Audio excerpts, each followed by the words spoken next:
C'est ça l'objectif. C'est pourquoi certaines personnes parfois pensent que je suis contre la loi ou bien non. En fait, je suis contre le fait qu'on attribue à la loi une mission qui ne lui a pas été attribuée par Dieu.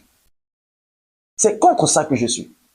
Parce qu'aujourd'hui, on a attribué à la loi une mission qui ne lui a pas été attribuée par Dieu. Dieu n'a pas donné la loi pour que l'homme soit justifié par la loi. Dieu n'a pas donné les règles pour que l'homme soit justifié par les règles. Dieu n'a pas donné des interdits pour que l'homme soit justifié par l'observation de ces interdits. Non. La loi a été donnée pour un but bien précis, ou alors pour certains objectifs. Mais la loi n'a pas été donnée pour justifier l'homme. La loi n'a pas été donnée pour sauver l'homme. Alors quand tu te mets à présenter la loi comme moyen, quand tu te mets à présenter les règles, quand tu te mets à présenter la bonne conduite comme moyen d'être sauvé, eh bien, je ne serai pas d'accord avec toi. J'aurai un problème avec. Parce que ce n'est pas ce que l'évangile enseigne. J'aurai un problème. La loi a été donnée pour prouver à l'homme qu'il est pécheur. Pour prouver à l'homme qu'il est pécheur. Pas pour sauver l'homme, mais pour prouver à l'homme qu'il est pécheur. C'est pourquoi, en essayant de lutter avec ta conduite pour essayer de l'améliorer, tu finiras par t'épuiser et te rendre compte que tu ne t'en sors pas. C'est la raison pour laquelle tu seras d'accord avec moi que depuis ta naissance jusqu'à aujourd'hui, tu n'as jamais rendu ta conduite parfaite. Et si tu veux, on te donne 2 existences. 2 existences, tu ne parviendras toujours pas. Ok? Parce que ta chair, Paul l'explique, Romains chapitre 8, verset 2, parce que ta chair est faible. Elle ne peut pas observer toute cette loi. Elle ne peut pas. Elle ne peut pas. D'ailleurs, regarde ce qui est dit dans le verset qui suit. Il dit, afin que toute bouche soit fermée et que tout le monde soit reconnu coupable, et que tout le monde soit reconnu coupable devant Dieu. Quand tu vas te rendre compte que vraiment je n'arrive pas à parfaire ma conduite, eh bien c'est là où tu vas vraiment reconnaître ta culpabilité. Ah Seigneur, je suis coupable. Vraiment, quand je vois ce que je fais, je suis mauvais. Vraiment, quand je vois ce que je fais, je ne suis pas bon. Vraiment, Seigneur, je suis mauvais. Je suis le pire des hommes. Je suis la pire des femmes. La loi amène à la culpabilité. La loi a pour objectif la culpabilité. La loi t'amène à la culpabilité. C'est-à-dire, la loi te fait découvrir que tu es coupable. La loi ne te sauve pas. Elle te fait découvrir ta culpabilité. Verset 20. Verset 20. Regarde ce qu'il dit dans le verset 20. Car nul ne sera justifié devant lui par les œuvres de la loi. Oh, c'est aussi propre que l'eau de la source. Nul ne sera justifié devant lui par les œuvres de la loi. Ah! Paul le dit avec hardiesse et avec force, et je le dis, bien-aimé, avec enthousiasme et avec zèle.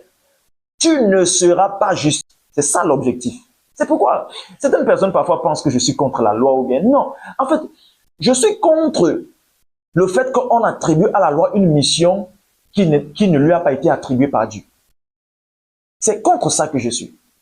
Parce qu'aujourd'hui, on a attribué à la loi une mission qui ne lui a pas été attribuée par Dieu. Dieu n'a pas donné la loi pour que l'homme soit justifié par la loi. Dieu n'a pas donné les règles pour que l'homme soit justifié par les règles.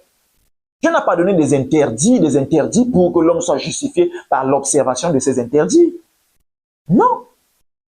La loi a été donnée pour un but bien précis, ou alors pour certains objectifs. Mais la loi n'a pas été donnée pour justifier l'homme. La loi n'a pas été donnée pour sauver l'homme. Alors quand tu te mets à présenter la loi comme moyen, quand tu te mets à présenter les règles, quand tu te mets à présenter la bonne conduite comme moyen d'être sauvé, eh bien, je ne serai pas d'accord avec toi. J'aurai un problème avec. Parce que ce n'est pas ce que l'évangile enseigne. J'aurai un problème. La loi a été donnée pour prouver à l'homme qu'il est pécheur.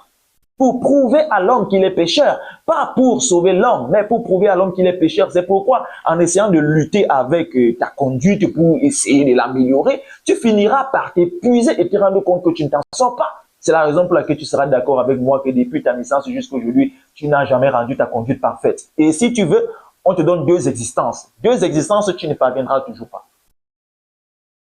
Ok? Parce que ta chair, Paul l'explique, Romains chapitre 8, verset 2, parce que ta chair est faible. Elle ne peut pas observer toute cette loi. Elle ne peut pas. Elle ne peut pas. D'ailleurs, regarde ce qui est dit dans le verset qui suit. Il dit, afin que toute bouche soit fermée et que tout le monde soit reconnu coupable, et que tout le monde soit reconnu coupable devant Dieu. Quand tu vas te rendre compte que vraiment je n'arrive pas à parfaire ma conduite, eh bien c'est là où tu vas vraiment reconnaître ta culpabilité. Ah Seigneur, je suis coupable. Vraiment, Vraiment, quand je vois ce que je fais, je suis mauvais. Vraiment, quand je vois ce que je fais, je ne suis pas bon. Vraiment, Seigneur, je suis mauvais. Je suis le pire des hommes. Je suis la pire des femmes. La loi amène à la culpabilité.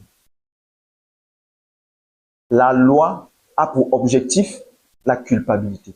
La loi t'amène à la culpabilité. C'est-à-dire, la loi te fait découvrir que tu es coupable. La loi ne te sauve pas. Elle te fait découvrir ta culpabilité. Verset 20. Verset 20. Regarde ce qu'il dit dans le verset 20. Car nul ne sera justifié devant lui par les œuvres de la loi. Oh, c'est aussi propre que l'eau de la source. Nul ne sera justifié devant lui par les œuvres de la loi. Ah, Paul le dit avec hardiesse et avec force, et je le dis, bien-aimé, avec enthousiasme et avec zèle. Tu ne seras pas justifié